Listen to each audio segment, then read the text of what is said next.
How to turn off AirDrop on iPhone. To get started, first of all go ahead and open up the Settings application on your phone.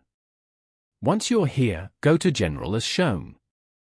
From here, you can manage your overall setup and preferences for iPhone, such as software updates, device language, CarPlay, AirDrop, and more.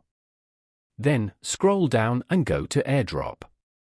AirDrop is a feature on Apple devices that allows you to quickly and wirelessly share files with nearby Apple devices, like photos, videos, and documents. From here, you can choose to turn AirDrop off. Tap on Receiving Off to turn it off. Alternatively, go back to your home screen and swipe down on the screen from the top right corner. Tap on the widget as shown. As you can see, you can turn the AirDrop feature off from here as well. Following these steps, you can easily turn off AirDrop on iPhone.